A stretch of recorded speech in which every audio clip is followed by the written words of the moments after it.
Bonjour, je suis Caroline Lessard et j'ai l'honneur de reprendre la relève de M. Éric Rémy pour votre émission en direct du bureau du maire. Monsieur Demers, bonjour. Bonjour. Merci de m'accueillir dans votre bureau. Et bienvenue chez vous. Ça appartient aux citoyens de Ville-de-Laval. Merci beaucoup. Nous, on a déjà fait quelques entrevues ensemble, donc la glace est déjà brisée. Et pour ce qui est du changement, j'imagine que vous, ça fait partie de votre quotidien, ça, gérer le changement et vous adapter aux nouveaux événements de la journée. Effectivement, mais j'ai aucun doute que ça va bien aller. Bon, ça devrait bien aller. Alors, on part ça avec le 10 juin dernier, le Sommet de la culture a eu lieu ici à Laval. Vous y étiez. Il y avait environ 200 acteurs de la vie culturelle de Laval et vous vouliez repenser Laval. Donc, comment ça s'est passé cette journée-là? Écoutez, c'est formidable. Puis l'exercice est le suivant, c'est que on voulait mettre à contribution les principaux acteurs de la vie culturelle à Laval pour établir une politique auquel la Ville s'engage à suivre. Donc, la politique de la Ville est décidée par les principaux acteurs du monde culturel de Ville-de-Laval. Et pour nous, c'est important. Et aussi faire reconnaître l'association par le gouvernement provincial, ce qui a été fait. Nous étions la seule région qui n'était pas reconnue. Alors, Ville-de-Laval change sa relation avec le monde culturel. Et on l'a dit dans notre vision stratégique, c'est un pilier important de développement pour la communauté lavalloise, autant sur le plan économique que la qualité de vie. Alors, on mise beaucoup sur l'aspect culturel pour l'avenir. Puis, justement, il y a 5 chantiers qui sont ressortis de ça pour faire un plan de développement de la ville, justement. Puis, à partir de 2018, là, vous allez mettre ça en action. Effectivement. Et il y avait un chantier là-dedans qui était de faire rayonner la culture lavalloise à l'extérieur de Laval. Pourquoi est-ce que c'est important pour vous de faire rayonner à l'extérieur de Laval? Bien, écoutez, premièrement, ça a toujours été négligé par l'administration en place dans le passé. Mais nous avons des artistes formidables. Qu'on pense aux humoristes qu'on a fournis à la société. Laval est riche. Martin Petit, Rachid Badouri, etc., qui rayonnent à l'international. Alors, c'est une richesse qu'on a, qu'il faut mettre en évidence et qu'il faut accompagner pour en produire encore d'autres. Et vous savez, Céline Dion a habité Laval et c'est un emblème sur le plan culturel et économique. Alors, Laval doit prendre sa place et doit surtout accompagner nos artistes pour qu'ils puissent développer leur plein potentiel. Alors, c'est un facteur économique, c'est un facteur de la qualité de vie pour nos aînés, pour l'ensemble de la population. Nous allons miser là-dessus et on demande évidemment au gouvernement d'investir dans les infrastructures culturelles. Lorsqu'on parle de culture, on va parler des bibliothèques, on va parler de nos musées scientifiques. Alors, nous allons faire un effort appréciable, considérable pour développer nos bibliothèques, nos musées, les mettre en évidence et on a besoin des gouvernements supérieurs pour nous accompagner. Parfait. Et parlant de gouvernement supérieur, je pense que vous seriez très intéressé à avoir du financement pour le mieux-être, qui est le Centre de ressources en périnatalité. Nous sommes la seule région au Québec qui n'est pas supportée par le gouvernement du Québec au niveau de mieux-être. Le besoin est là. L'organisme survit tant bien que mal depuis un certain nombre d'années. La Ville les supporte. Nous avons posé des gestes tangibles pour les accompagner et on demande effectivement au gouvernement supérieur de reconnaître la nécessité de cet organisme-là sur le territoire lavallois. Et plusieurs citoyens se sont présentés à l'Assemblée du Conseil, nous ont écrit, demandent notre appui à ce chapitre-là. Et oui, c'est une nécessité sur notre territoire. Donc là, vous êtes en attente de la réponse ou vous êtes en... J'ai J'ai écrit au ministre Barrette, j'ai pas eu de réponse. Il y a d'autres gestes qu'on va poser pour sensibiliser le gouvernement à fournir à Laval le même service, aux citoyens de Laval, le même service qui est offert dans l'ensemble de la province. Parfait. Et toujours si on parle de l'argent, il y a eu une nouvelle qui est sortie, qui est le fonds de... La place du souvenir. Oui, c'est ça, merci. Okay. Le fonds de la place du souvenir qui a été créé dernièrement, on parle de 10 millions de dollars. Donc, d'où ça vient, ces fonds-là, et c'est pourquoi? Alors, c'est l'argent qu'on a récupéré de M. Vaillancourt, soit 8,5 millions qui est en Suisse, son condo, la pension qu'on a pu à lui verser, alors des sommes d'argent qui sont rattachées à M. Vaillancourt, qui est placé dans un fonds de placement que la Ville détient, qui devrait rapporter 600 000 $ par année, donc 6 %. Et cet argent-là sera dédié aux enfants dans le besoin. OK. Alors, nous avons demandé à 5 personnes qui seront accompagnées par les experts de la Ville, qui vont recevoir des recommandations des experts de la Ville suite à des demandes de projets. Alors, toutes les associations, les organismes qui offrent des services à des enfants dans le besoin peuvent soumettre un projet, peuvent soumettre une demande. La Ville va les traiter, va faire des recommandations à ce comité de 5 personnes-là qui, entre autres, sont bénévoles, ne sont pas payés, ils n'ont pas de salaire pour ça. On va défrayer leurs coûts de déplacement et qui vont redistribuer le 600 000 $. Alors, ce qu'on veut, c'est de retourner l'argent qui a été volé aux citoyens de Ville-de-Laval, aux citoyens de Ville-de-Laval dans le besoin et d'assurer une pérennité de ce fonds-là. Si on prend le 10 millions et on le verse au fonds général, dans 6 mois, ça sera oublié. Puis à chaque fois que je visite un organisme qui s'occupe de pauvreté à Ville-de-Laval, bien, je deviens frustré parce qu'une grande partie de ces problèmes-là auraient pu être réglés n'eût été de la collusion, de la corruption, puis les millions et les millions qui ont été volés aux citoyens de Lavallois. Donc, c'est une façon de retourner aux générations futures. Aux citoyens de Laval et peut-être briser le cycle de la pauvreté ou l'atténuer le plus possible. Oui, d'ailleurs, c'est ça, les objectifs, c'est de la lutte à la pauvreté et l'exclusion sociale, la persévérance scolaire et la réussite éducative, l'intégration sociale des immigrants et l'accessibilité aux activités culturelles. Donc, on a environ 50 000 personnes à Laval qui vivent sous le seuil de la pauvreté. Et il y a un nombre impressionnant d'enfants qui vont à l'école sans avoir mangé le matin. Alors, je pense qu'on doit à nos enfants l'occasion de développer leur plein potentiel intellectuel, physique, leur talent sportif ou culturel. Et c'est pour les accompagner. Donc, c'est une bonne nouvelle pour eux. Oui. C'est une bonne nouvelle. Ensuite, toujours parlant d'argent, je viens de vous parler d'argent aujourd'hui, vous avez fait la dénonciation d'un manque à gagner de 25 millions sur 3 ans à cause de la politique de financement de la nouvelle Autorité régionale de transport métropolitain. Il y a eu une recommandation faite par la CMM à l'ARTM pour changer la façon qu'on finance le financement du transport en commun lourd, ce qui veut dire le métro, les trains de banlieue. Et ce changement-là amène, s'il est adopté, une surcharge de 25 millions aux citoyens de Laval sur 3 ans. Avec les mêmes services? Avec les mêmes services. Alors, ce qu'on dit, c'est pourquoi changer la façon de calculer, la façon de financer. Et que pour moi, c'est difficile, quasi impossible d'expliquer aux citoyens de Laval qu'on va les taxer sous une forme ou sous une autre pour 25 millions de plus sans ajout de service. Alors, la décision sera prise ultérieurement dans les mois qui s'en viennent à l'ARTM. Mais ce qu'on dit, c'est de ne pas suivre la recommandation de la CMM, qui est la Communauté métropolitaine de Montréal. D'accord. Alors, c'est un combat à venir, c'est un combat à faire, puis on doit bien défendre les intérêts des citoyens de Laval. Parfait. toujours, si on veut continuer de défendre les citoyens de Laval, il y a une belle entente, l'entente que vous avez conclue avec la police de Laval, donc par rapport à la nouvelle convention collective et la restructuration du régime de retraite. Donc, j'imagine que ça amène un bon climat au niveau des policiers. Donc, pour la protection des citoyens, c'est toujours positif pour ça.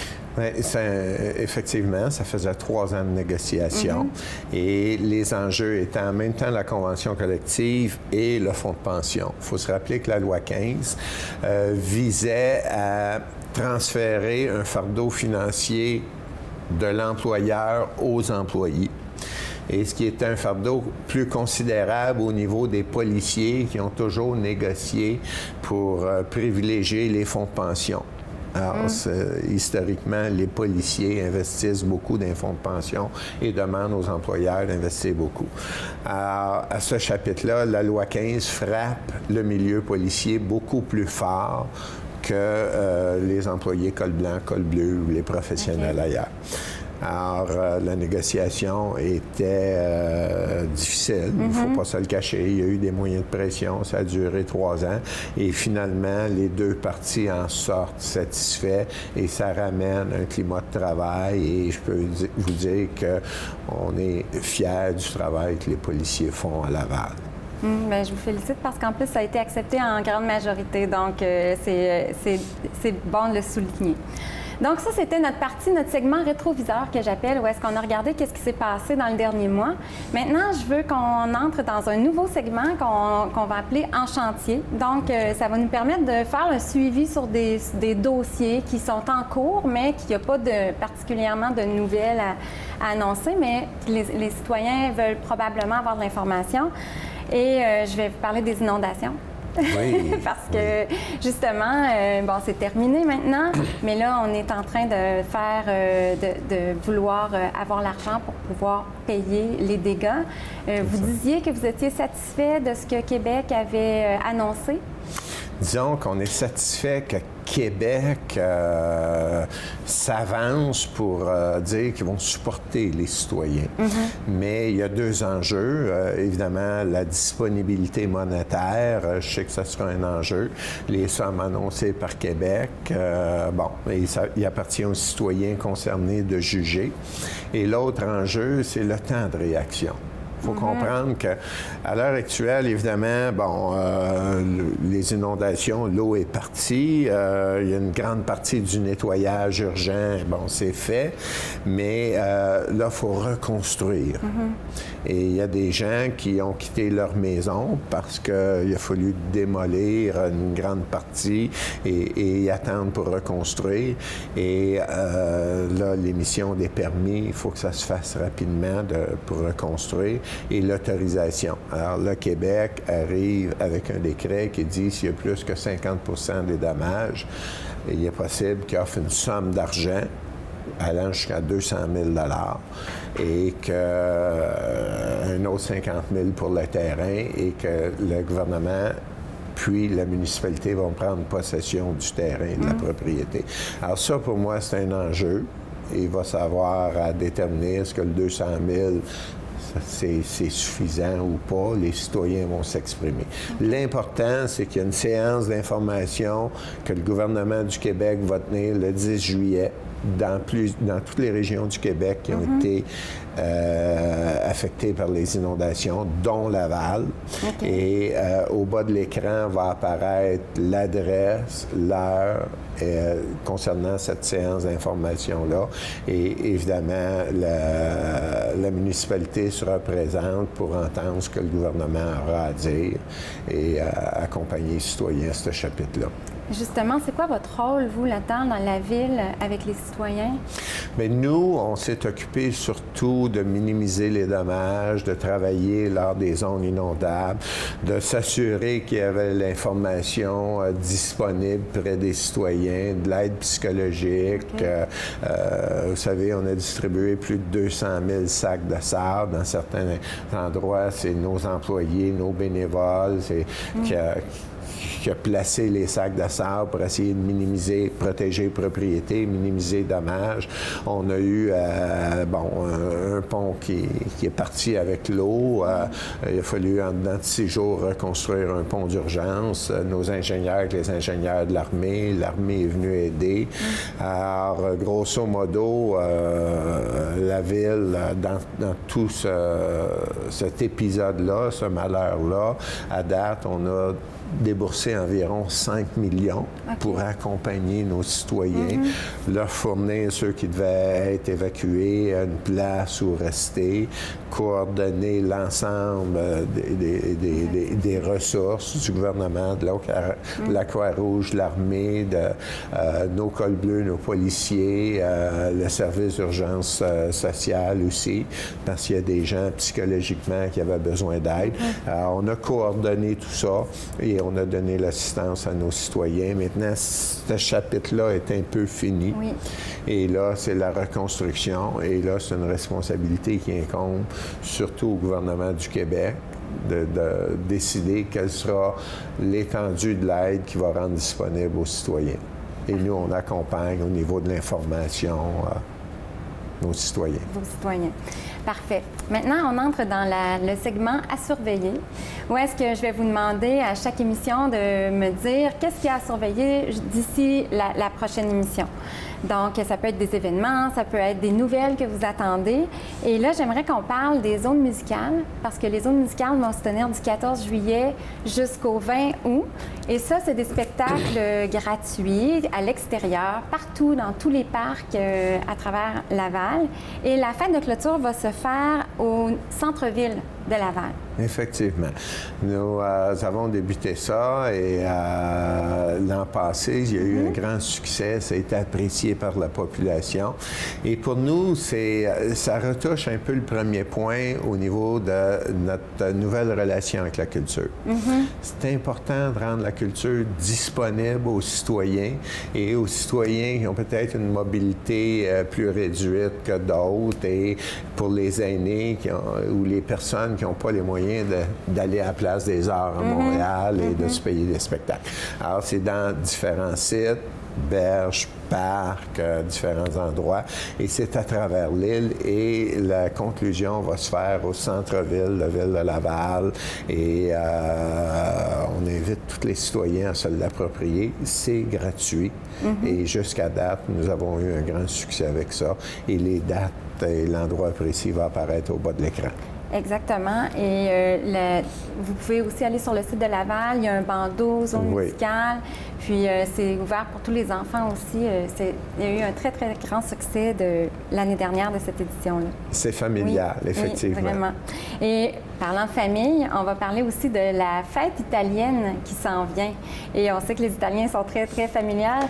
Et c'est la première année cette année. Ça faisait 23 ans que ça se faisait à Montréal, mais là, pour la première fois, vous allez avoir votre fête italienne à Laval. Et effectivement, c'est le 6 août. Et c'est le fruit du travail de M. Paolo Galetti et de M. David de Cotis qui ont approché les organisations. Ils ont dit, on a une grande communauté italienne qui est très présente, très active sur le territoire. On peut avoir une journée de célébration dans le cadre de la semaine. Et ça s'en vient à Laval, au Parc Lausanne. Et c'est une belle occasion pour l'ensemble de la population de découvrir la culture italienne, d'apprécier la culture italienne et évidemment pour la communauté italienne d'être présent. Et c'est une grande fête encore. Et c'est gratuit. C'est offert à tous les citoyens. C'est ça. Il y aura des spectacles, des démonstrations culinaires, des jeux gonflables pour les enfants, exposition de voitures Fiat. Donc, c'est à venir et c'est à ne pas manquer. Effectivement.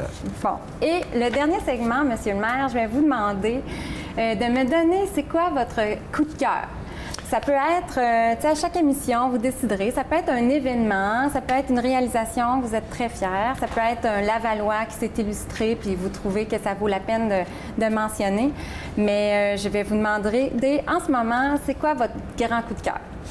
Alors, je pense que c'est la conclusion de la construction de la Place Belle et l'ouverture de la Place Belle. Alors, ce que je peux vous dire, c'est que ça s'est fait à l'intérieur des prévisions budgétaires. C'est bon, c'est ça qu'on va entendre. Ça, c'est un objectif important. Et on devrait avoir les chiffres sous peu qu'on pourra rendre publics. Et à l'intérieur de l'échéancier, OK. on avait prévu une date pour le grand public pour visiter, mais la demande est tellement grande qu'il a fallu ouvrir une deuxième date. Alors, la première date qui avait été prévue, c'était le 2 septembre. On a ajouté une date qui est le 1er septembre. Oui. D'ailleurs, si vous voulez vous inscrire, si vous voulez faire la visite porte ouverte, vous pouvez aller sur le site, mais vous inscrire, c'est gratuit, mais vous devez vous inscrire. Et on avait le choix entre 2 spectacles d'ouverture, soit que je débute ma carrière de chanteur ou le Cirque du Soleil. On a opté pour le Cirque du Soleil. OK. Alors, le Cirque du Soleil va donner les premiers spectacles. Nous avons une équipe de hockey professionnelle qui est le Rocket de Laval, qui va commencer la saison là. Et c'est un privilège d'être associé à la grande famille Molson, qui, on le sait, est un gage de qualité, qui est dans tout ce qui touche un grand succès, et nous en sommes fiers. Alors, c'est un succès, l'ouverture de la Place Belle, j'en suis sûr. Et la Place Belle, c'est l'équivalent de créer 100 nouvelles emplois sur le territoire de Ville-de-Laval. C'est de redéfinir la relation de Ville-de-Laval avec le monde culturel, parce qu'il y aura 40 spectacles par année à caractère national et international. C'est une équipe de hockey professionnelle et c'est 2 glaces de plus pour la communauté, pour nos enfants, pour nos ligues de garage, pour le patin libre. Alors, pour nous, c'est important. C'est très important. Alors, c'est un bon premier coup de cœur. Ça commence fort. Ça commence vraiment fort. Donc, c'est déjà tout, Monsieur le maire, pour notre émission. Ça a bien été? Ça s'est bien passé? Très bien. On va recommencer ça en septembre? Formidable. Oui, vous êtes... Donc, on prend des vacances pour l'été. Donc, moi, je choisis mes projets. Je suis déjà en vacances. Et on vous retrouve en septembre en direct du bureau du maire. J'espère que vous serez des nôtres. J'espère que vous avez apprécié l'émission. C'est Caroline Lessard. Merci beaucoup. À la prochaine.